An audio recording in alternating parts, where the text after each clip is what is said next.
Do you need a smart screen in your car, my friends, in addition to your infotainment system? This is infotainment system, this is a smart screen. So today I would like to ask you this question straight away and then sort of progressively answer it for you as part of this little review of this device. What is this? Well, this is a 7-inch touchscreen TFT smart screen with wireless Android Auto and wireless Apple CarPlay. It's a portable CarPlay screen, really. They keep things simple, from our friends CARABC. CARABC is providing some links for you to this product to take a look and check it out in the description of my video, as always. So today I'm just demonstrating this product and will tell you straight away what's different about it, who would want it, why would you want it in the first place, and so on and so forth. Just the usual casual review, honesty for honesty. Of course, this product is provided for free for this review, which I'm very grateful for to our friends at CARABC, but they didn't pay me to say only the good things. I'll say both the good and the not so good, okay? Give me a quick like if I have your attention right now, so that YouTube algorithm can show this video to more people. More of us here, the merrier. And as always, I welcome partnerships from variety of different brands who don't mind a very honest, very to the point review. All right, do you need a smart screen? Well, my friend, if you're happy with this screen, the built-in screen in your car, whatever your car is, then maybe not is the answer. Maybe not. Maybe you don't need one. That's just honesty for honesty. However, I've been driving with one of these, slightly larger one, while I had my Haval H6 especially, and I kind of thought that having two screens is a good thing. Of course, I didn't have it front and center like this. I had mine shifted a little bit to the side, away from the field of view of the driver. So no, you wouldn't want it here, but this is a temporary installation just for demonstration purposes, of course. That's why it looks a bit awkward, whatever.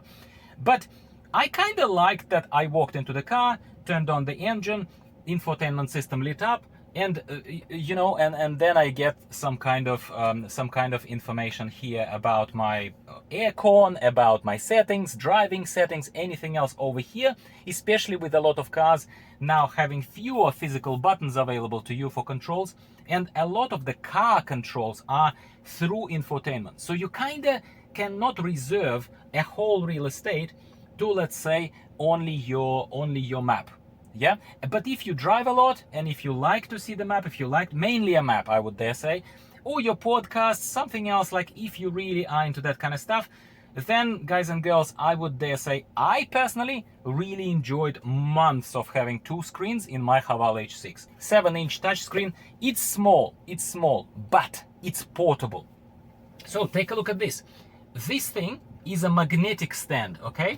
So I have now detached it from a magnet. Take a look at this. See this?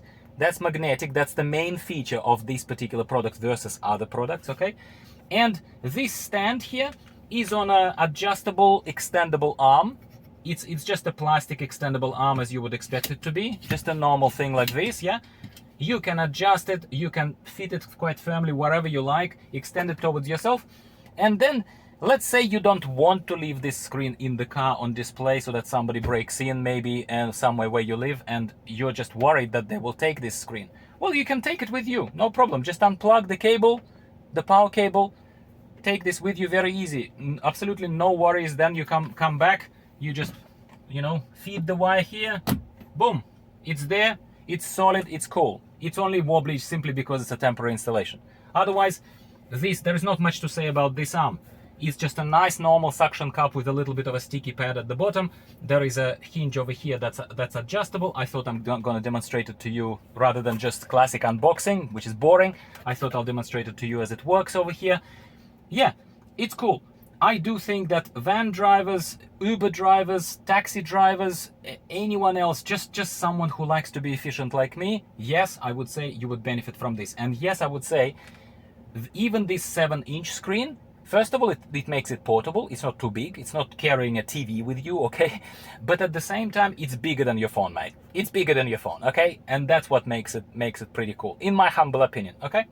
UI here is very classy. I would say it's classy. I would say it's pretty good, but it's very dark colors. And I'd say in the bright sunlight, contrast is okay, but the font is white.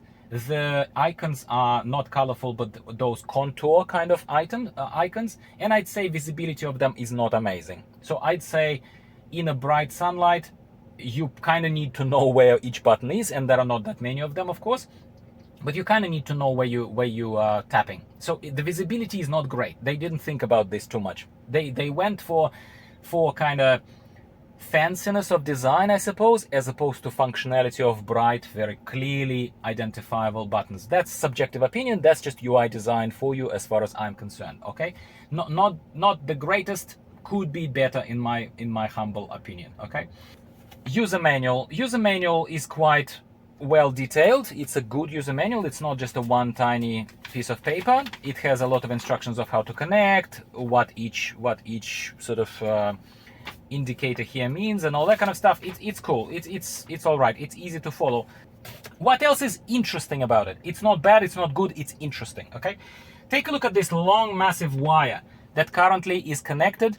It's a long, massive wire. It allows you to wire it pretty flexibly, I suppose, and wire it to the 12-volt cigarette lighter input. At least I've used the enclosed one. It has two also USB ports on it, USB-C and USB-A, which makes it comfortable, convenient, because it gives you flexibility of what kind of connecting wire you're going to use to power it. That's a good thing. Okay, however, take a look at this wire. Let me just feed it further here. So it's one wire.